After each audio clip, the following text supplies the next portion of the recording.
Magandang araw sa aking mga manonood. Sinabi ng SSS na naglabas na ito ng 13th month at December pensions na nagkakahalaga ng 32.19 billion sa mahigit 3.6 milyong pensioners na naibigay simula noong November 29, 2024. Sinabi mismo ni SSS Officer in Charge Voltaire P. Agas na itinulak ng SSS ang maagang pag-credit ng 13th month at December 2024 pensyon bilang pre-Christmas gift sa SSS at Employees Compensation Pensioners.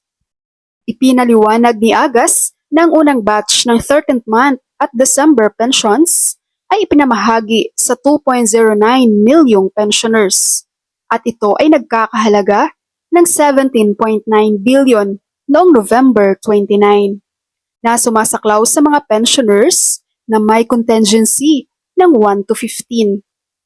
Samantala, sinabi niya na ang ikalawang batch naman ay inilabas noong December 4 na nakinabang sa 1.52 milyong pensioners.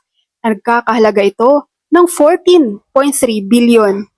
Ang mga pensyonado na ito ay may mga petsa ng contingency na 16 to 31.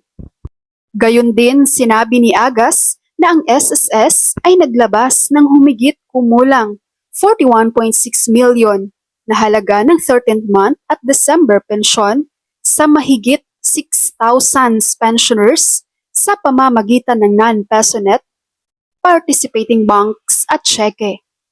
Dagdag pa niya, ang mga pensioner na nag-avail ng advance 18-month pensions para sa kanilang initial na benepisyo ay nakatanggap ng kanilang 13th month pensyon noong December 4. Isang tradisyon mula noong 1988.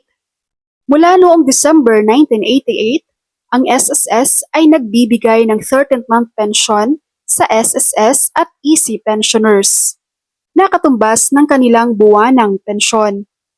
Ang pagbibigay ng 13th month pensyon ay isang taunang tradisyon sa nakalipas na 36 na taon upang mapahusay ang mga benepisyo ng mga pensyonado at bilang isang paraan sa pagkilala sa mga kontribusyon ng huli sa bansa sa panahon ng kanilang produktibong taon.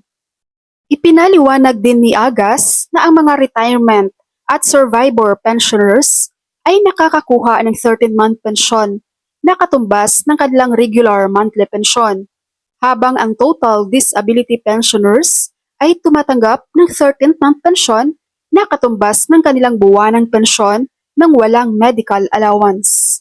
Dagdag pa niya, ang mga anak ng miyembro na tumatanggap ng pensyon ng dependent ay may karapatan din sa 13th month pensyon at ang partial disability pensioners naman ay maaring tumanggap nito kung mayroon silang tagal ng pensyon na hindi bababa sa 12 months. Napagpasyahan niya na ang bawat 13th month pensyon na ibinibigay sa SSS pensioners ay nagpapakita kung paano binibigyang importansya ng pension fund ang mga pensioners nito. Yan ang aking updates mula sa SSS. Maraming salamat sa inyong panonood and God bless you all.